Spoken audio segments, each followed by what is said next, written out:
So we need to take care of biases, we need to take care of attitude versus aptitude, we need to take care about the different generations that we are here, we need to take care about motivation, inclusion, and networking. Basically, networking is the reason that we are all here.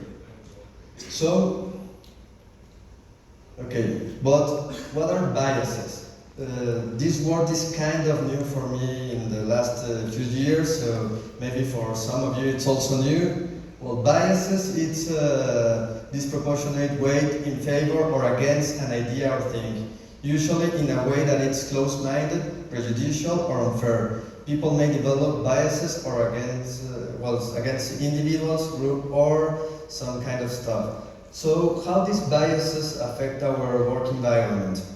Well, as leaders, if we have some biases and we are not aware of them, we may be unfair with our teams. We may do not assign the correct task to some of the talented staff that we have, or we may have some issues with the morale of our team. So we need to take a lot of care here in the, we have to take care here in the biases. For some steps that we can follow up in order to avoid this to happen in the workplace, first, we need to build awareness of our biases. So I advise you to make deep thoughts of all the biases that you may have. But go, since you were child, what kind of attitudes you do not like, what kind of attitudes you like, and which persons you dislike, and try to analyze why you dislike them. So you are aware of these biases. Also, reduce opportunities for bias thought structure by rethink self-evaluations, formalize mentorship, create opportunities for intergroup contact within the net when recruiting, and measure and experiment. So these are some steps that we can follow in order to avoid biases in our workplace. Also, attitude versus aptitude. So my personal standpoint is that attitude or should be more important rather than aptitude. For this case, well, we have the aptitude. These are skills that we already have or that we can develop. But in case of attitude, is how you look to certain situations or certain things, and that's the attitude that you have toward it. So it's more difficult to try to train or try to lead some of the attitude that we have on our associates. And it's responsible of us to take care of the attitude of the environment of our workplace. So what can we do to begin implementing a good attitude or positive attitude in our day-by-day life in the work? So we need to keep a gratitude journal and intentionally focusing on the good parts of the day. Some exercise that I sometimes do with some of my staff is which ones were your highs and lows of the days, and then focus on the high parts of the day. So this will increase this part of the attitude, and they will be more positive in this part. The next is reframing and embracing challenges as experience for growth. Then we have adopting a more positive vocabulary, getting good at failure and rejection, and not letting it harden you against trying. So we're humans, honestly speaking, so we need to start taking care of our activities, and if we have some failure, just learn of it. Do not get frustrated, and let's keep going with good attitude on this. And making someone else smile. So this should be part of our daily life. And if we have all of this, we will have a good attitude. And finally, if we have a person that has a lot of skills but has an excellent attitude, it will be very beneficial for our company. And we can achieve more higher targets than if we do not have good attitude. Oh, well, this is generation. So here we have a lot of generations in this room. So what are the potentials that we are having? Well, potentials and pitfalls of multi-generations. We need to take advantage of having different generations in our workplace. We need to learn of them, and we need to teach them how to improve so we can have a better workplace. So here are just some of the highlights of the generations. In this room we have the silent generation, baby boomers, Generation X, Generation Y or millennials, and Generation Z. So what are the core values? Well, I will go generation by generation. I will try to make it as fast as possible. So, in case of the silent generation, core values, they have respect for authority, compliance, they have also, sorry, I have bad eyes, beautiful and custom. In case of work ethic, discipline, hard work and loyalty. In case of communication preferences, they really like to have written conversation and very formal communication. And about the feedback, well, no news is good news, so that's what I heard from some of my former bosses. And take pride in a job, well done. And the stereotypes, they are old-fashioned, practical, and good followers. Baby boomers, they have core values, optimism, acceptance, workaholism, stimulation. Some of Generation X, we also have workaholism. In case of work ethics, we have questions authority, self-centered, and crusading cause. In case of communication preference, they prefer one-on-one, telephone. In case of feedback, not keen on feedback. And in case of stereotypes, ambitious, optimistic, and wealthy. The great Generation X, of course. We have core values, stimulation, self-reliance, informally, and skepticism. In case of work ethics, we have task-oriented, autonomous, and work-life balance. I think we also have workaholism, so anyway.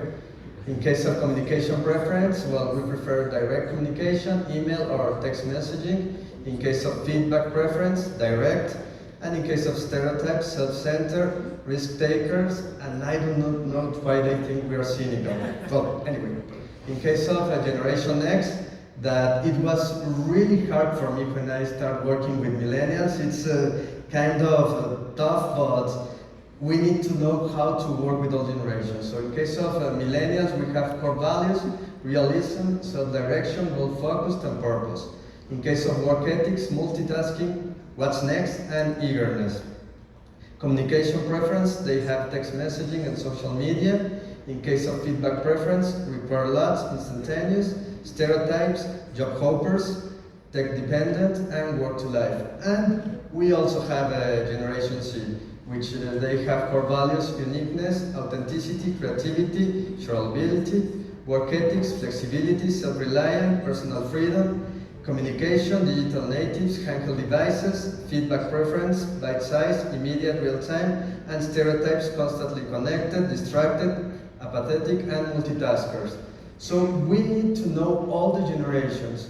We as leaders need to know how to motivate our team. What are the needs they have, what they want to achieve in order that we can develop our team and we can have the better results of our team. Oh, sorry, this is not related with the presentation, but it's my car. I really like it and I just want to share with you guys. Sorry for that. What about motivation? Well, in case of motivation, this is a very powerful energy that drives and excites employees, which results in their maximum contribution. Setting and achieving goals, clear expectation, recognition, feedback, etc. So we need to know how to motivate our team. So first we need to know what people want and what's the easiest way, because I tried to take a training for mind reading, but I was not able to take it. So the best way to achieve this is asking our team what they want. We need to set realistic goals, because if we do not set realistic goals, our team can get frustrated on that. Provide employees recognition, provide autonomy to high-performing employees. Of course, this high-performing, we should take care of them, mentor them, but also let them give us new ideas and proposals. And promote your personal growth and motivation. And well, we're all here for something. So networking is really important. So, well, we all heard the advice that networking importance for our careers. So we need to take a lot of care for networking. So, and we also need to take care about, it's not just my need for the networking and forget about the need of the other persons. So this networking is how to support or get mutual benefits of some relationship, some partnership, and try to avoid also biases here.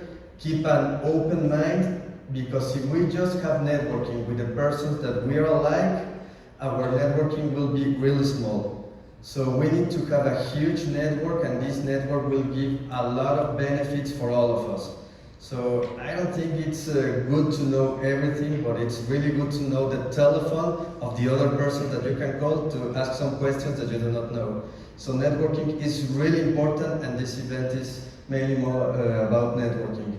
And I really like this phrase, that networking is more about farming than it's about hunting. So we need to take that in mind. And last but not least, inclusion. So leaders need both a diverse workforce and an inclusive workplace culture to realize the business benefit, such as reduced turnovers and high performance. So we need to be willing to give opportunity to everyone. So this part of inclusion is really important nowadays, and it should be really important since the past. So please, we need to take a lot of care here. So what we can do for having this part working, so we can have everyone treating everyone else with respect, employees should be valued for their strengths, and leaders do what it's right. So if we have all these points that I mentioned, I think we can achieve to have a good talent in the right place. So if we keep, as I mentioned, in mind biases, attitude, generation motivation, inclusion, and networking, we will create ownership in our team that is basic for us. And we will ensure to have the right talent in the right place at the right time. So just for finalizing this part, I want to share one quote of Soichiro Honda.